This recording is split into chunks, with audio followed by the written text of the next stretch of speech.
When my sister, Emily, spotted me at the airport, she quirked an eyebrow and said, "I wish you'd come to my wedding." There was a reason for the sarcasm in her voice. Emily had claimed to be pregnant with my husband Bob's child and had taken him away from me. She must feel pretty high and mighty, being married to a pilot. Moreover, she had taken him from me whom she had quarreled while living together. That sense of superiority must be immense. To rub it in, she and Bob are planning a lavish wedding, and she's been boasting about moving abroad. Right now, she's waiting for her flight as she's about to go on a trip abroad, partly to scout for potential places to relocate. She's holding a large suitcase and a duffel bag, looking utterly ecstatic. In contrast, I arrived at the airport with minimal luggage, ready to head back home whenever. I'd come dressed lightly on purpose, ready to head back home once my business, which I'd informed her about over the phone, was done. She probably wanted to see me upset, but I wasn't just standing by in silence. I've known Bob much longer, so I know him way better. Feigning ignorance, I handed Emily an envelope with some crucial information, saying, "Here, you forgot this. My name is Jennifer Thompson. I'm from a coastal area, and I'm a 40-year-old housewife married to a pilot. We don't have any kids, so it's just the two of us. Bob is 47, and we met at a group date set up by friends. Back then, I had just moved to New York and was in my mid-20s, not really thinking of settling down. I used to attend these group dates just to expand my social circle. I thought the more men I met, the higher the chances of building a happy family. I've never been the type to fall in love at first sight. When dating, I'd prioritize personality over looks, but I did have a weakness for persistence. My first impression of Bob was that he was a ladies' man. He was good at lightening up the mood and seemed pretty easygoing, but sometimes I felt he had ulterior motives. I thought I wouldn't have to deal with him after our first meeting, but life is full of surprises. After Bob kept pursuing me, I gave in. We went out for dinner and, before I knew it, we started dating. We've been married for over a decade now. Old friends of mine often say, "I never thought Jennifer would settle down with someone like Bob." Even I think they're right about it. True to my initial impression, Bob had been seeing other women before we got married. Whenever I confronted him about his affairs, he'd say, "You're the only one I love, Jennifer," deflecting my accusations. From the start, I wasn't that keen on dating, so I'd just ask him to stop cheating and let it go. However, our relationship was mostly enjoyable. He'd always take time off to celebrate our anniversaries and birthdays. After moving in together, he'd even do chores without being asked. I love cooking, so it wasn't a burden, and he would usually do the dishes. If not for the infidelity, I'd say I landed a great guy. So when he proposed, I felt the pros outweighed the cons and accepted. Of course, I made it clear that there'd be no more cheating after we tied the knot. Thanks to Bob's pilot salary, our wedding was quite grand. He got me all the expensive dresses I wanted, and the food and wedding cake were top-notch. I think we had a pretty luxurious wedding. My family was overjoyed, and I remember being so happy. My sister Emily kept saying, "Jen, I'm so jealous," looking at me in my glamorous dress, her own dreams of a grand wedding growing. Not many years after such a joyous wedding, Bob started cheating again. The downtown apartment we bought together was home to many residents. Because our unit was surrounded by nosy neighbors, I'd often hear gossip like, "I saw your husband with another woman." Every time I heard such rumors, I would line up air fresheners at the front door to get Bob to confess. Even when he admitted it, he never actually stopped cheating. I don't really expect him to change at this point, and oddly, I've never felt the urge to divorce him. I don't know if this is good or bad, but for now, I just keep saying please, don't cheat anymore. It's almost become a catchphrase. At the end of one summer, as I waved goodbye to Bob and was doing the laundry, the doorbell rang. It was too early for a delivery, so I was curious. When I checked the intercom, there stood a large suitcase, and my younger sister, Emily, was on the screen. "I'll be right there," I quickly said, and hurried to finish up the laundry. Even though Emily's my sister, I didn't want her to see the mess of my daily life. Emily and I have a significant age gap. I'm 40 and she's 27, a difference of 13 years. Our relationship feels more like an aunt and niece than actual siblings. After a short while, I finished laundry and opened the door to welcome Emily inside. "What brings you here, especially with such a large suitcase?" "I had to leave my place after quitting my job." She continued that she had to leave the house since she couldn't pay rent after quitting her job. According to Emily, last October, she was transferred to a different department at work, and the female supervisor there treated her terribly. The supervisor was always cold only towards Emily, frequently scolding her for being slow even though she worked hard. Recently, they had stopped giving her tasks altogether. Emily tried to request a transfer, but the HR department wouldn't allow it, so she ended up resigning, she explained, slightly out of breath. I remembered how thrilled she was when she first got the job offer in New York. Now, after more than 4 years, she left due to office politics. Although I felt a bit of sympathy, I thought it was unusual for someone like Emily, who's usually favored by older colleagues, to experience this. Well, there are all kinds of people out there, I reasoned. I was so done with that company. I quit on my own terms. She left her job at the end of May, and since she had no savings, she couldn't afford her rent and was evicted. I'm pretty sure she earned slightly more than the average wage for someone in her 20s. I can't help but wonder how she managed to have no savings at all. Maybe she splurged on high-end cosmetics or designer brands. Ever since we were kids, she's had this impulsive streak, always acting without thinking things through. I'm honestly dumbfounded that she hasn't grown out of it. You really should start taking responsibility for your actions, I thought to myself. So, what are you gonna do now? If she has nowhere to live, she might need to return to our family home or look for a job that offers dormitory accommodation. There must be many things that needs to be done. She seemed unprepared and hadn't even started looking for a new job. As her older sister, I felt responsible for giving her advice. As I pondered the situation, Emily asked, "Can I stay here for a while?" Huh? The thought of living with my younger sister at this age never crossed my mind, and I was quite taken aback. Certainly, staying in this house would allow one to remain in the city without having to return to our family home. If she went back home, she'd face our parents' questions, and more than anything, she'd have to return to our hometown. If she wanted to continue her life in New York, staying away from where we grew up would be the most logical choice.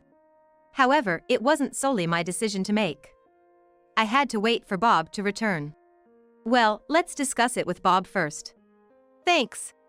Honestly, I wished she would try to sort things out on her own for once. Despite my feelings, when Bob returned and heard Emily's story, he agreed without hesitation. Although I wasn't keen on the idea, I swallowed my words, feeling I had to accept it since Bob agreed. I decided to let Emily use the guest room meant for unexpected visitors and let her there. And thus, life for the three of us, myself, Bob, and Emily, began. Even though Emily was staying with us, she willingly helped with meals and house chores. However, oddly enough, she made no apparent efforts to find a new job. It's problematic if she thinks she can live with us indefinitely.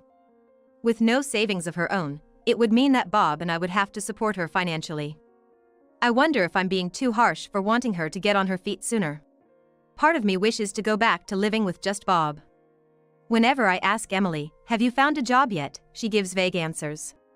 Whenever Bob is away for work, my once free time starts feeling increasingly intruded by Emily's presence. Having someone else around during my me time feels more invasive than I'd imagined. There's always the sense of another person, the need for small talk, it's just not relaxing. In terms of chores, I can tolerate making more food since I love cooking, but for everything else, the added work for an extra person feels burdensome. Sometimes, when checking the guest room, I find her lazily watching videos online or munching on snacks. Her lazy attitude becomes more evident. She stopped helping around the house recently, and my patience is wearing thin. It will be a month since Emily started living with us, and her lack of effort in job hunting pushed me to the edge. I knocked on her door and confronted her with a stern tone, "When are you gonna start working?" Without turning away from the movie she was watching, Emily replied, "I know, okay," while stuffing another snack into her mouth. At that moment, something inside me snapped. "Why don't you at least show some effort?" Surprised by my outburst, Emily paused her movie and looked at me. "You need to straighten up. This isn't your house." Unable to hold back, I poured out all my frustrations that had built up over the month. After venting, I felt a bit guilty for not being more composed, but that feeling quickly vanished with Emily's next words. "I told you I know. You're the older sister, so you should be taking care of me." Wondering why I have to care for my grown-up sister, I tried to continue our argument, but I decided to take a deep breath instead. I had always known Emily to be selfish, but it seems she's gotten worse with age. Thinking there's no point talking to her now, I told her with a soft voice, "If you're just gonna laze around, you should leave," and then left the room. After that, Emily's lazy tendencies escalated. She started treating the guest room as her own, eating the snacks I bought without permission, leaving trash everywhere, and not cleaning up her clothes or other belongings. Every time I saw her lazy behavior, I'd tell her, "Enough's enough." But she'd just respond with, "Oh, come on," leading to countless arguments. I was getting fed up with this stressful living situation. Then, while at the supermarket, I ran into our neighbor, Mrs. Robers, who told me something unbelievable. "Hey, I saw your husband, Bob, and your sister, Emily, downtown last Sunday." I found it odd to hear that Emily went out, but as I waited for Mrs. Robers to continue, she leaned in closer and whispered, "They seemed really close." As I was wondering why someone would pay such close attention, Mrs. Robers spoke a shocking statement. "I think they might be involved in a romantic relationship." Initially, I thought to take the gossip-loving Mrs. Roberts' words with a grain of salt, but the confidence in her voice was unsettling. For the moment, I brushed it off with a smile, saying, "Thank you for letting me know," and parted ways with her. Regardless of Bob being a philanderer, he should know better than to get involved with his wife's sister. Although I wanted to take it with a grain of salt, the certainty in her voice bothered me. I just thanked her for the info and parted ways, thinking Bob would surely know better than to cross such a line. Some days later, while getting the mail, another neighbor, Mrs. Smith, mentioned Bob and Emily. "Yesterday, it seems that your husband and your sister went for a drive. They seem to get along really well." Mrs. Smith, unlike Mrs. Robers, didn't seem interested in probing into a romantic relationship between them but rather wanted to discuss the warmth of family ties. She wore a gentle smile on her face. However, yesterday, I was out meeting a friend and Bob was typically at work, so Emily should have been home alone. But Mrs. Smith must have recognized Bob's car and probably did witness them together. I thanked Mrs. Smith briefly and quickly returned to my room. I called the two of them to the living room, took a deep breath, and calmly asked, "Did you two go out together yesterday?" Bob, without showing any sign of embarrassment, simply responded, "Yeah, we did. I took Emily to the job center." "You wanted Jennifer to start working soon, didn't you?" Following Bob's comment, Emily added in a matching tone, "Yeah, he just gave me a ride." I decided not to press the issue further and brought up what Mrs. Roberts had mentioned. "By the way, a neighbor mentioned you two seem quite close, is that so?" Hearing that, Bob, crossing his arms, replied, "What's that about?" "She's my wife's sister, of course I'd be kind to her." He then showed a somewhat annoyed attitude and asked, "Is that all?" before retreating to his own room. Casting a quick glance towards Emily, she awkwardly turned her face away and headed back to her guest room. I felt something was off, but I couldn't gather any further information from them. Days went by and I had to endure the lazy attitude of Emily, who showed no interest in finding a job and seemed too comfortable in our home. Getting tired of arguing with her and urging her to work, I kept our conversations minimal and tried not to interact much. I wonder if everything seemed calm on the surface. After about 2 years, while I was preparing to go shopping in my room, Emily suddenly called me to the living room. She looked somewhat proud, and I thought she was about to announce her new job. But instead, she had me sit on the sofa and dropped the bombshell, "I'm pregnant." Confused, I asked, "Pregnant?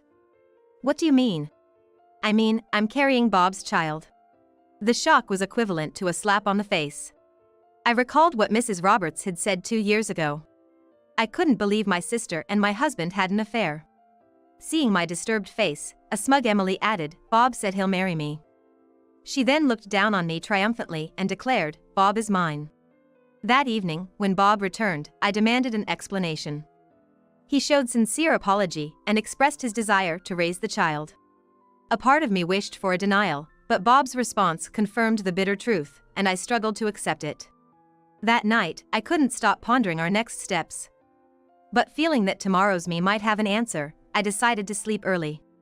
The next day, waking up early, I started browsing on my computer. I researched the possible settlement I could claim in case of divorce due to their betrayal, and about the apartment we had purchased together. The mere idea of him being with another woman was intolerable, let alone getting my sister pregnant. Divorce seemed the only option, and I was determined. From my research, it appeared that our district accepted digital divorce transaction. So, I downloaded the form on my phone and went to a local store to print it out. As I was leaving, I felt Emily's eyes on me, but I didn't look back. After getting my errand done and I locked myself in my room, I started filling out divorce papers. Considering he expressed the desire to raise the child, it was clear he wanted a divorce. A court case seemed unnecessary, a simple mutual agreement would do. I listed down my terms and, holding the completed divorce papers, knocked on Bob's door. Upon recognizing me, he opened the door immediately. He agreed to the divorce, paying a one-time settlement of $30,000, and to sell the apartment we had bought together. While I wondered how he and Emily planned to support themselves, I found it absurd to sympathize with the two betrayers. I stuck to my terms and made sure they paid in full. Once the apartment sale was over, we started our separate lives. However, it wasn't long before I received a snarky call from Emily. "We're gonna have a wedding even more extravagant than what you had, just the two of us." I couldn't care less, but I still respond, "Well, good for you. We're even planning to move abroad." Emily says this over the phone, her voice brimming with excitement. She must feel pretty good about taking him away from me. They are about to go on a trip abroad, partly to scout for potential places to relocate. I can't help but wonder what Emily knows about Bob, her fiancé.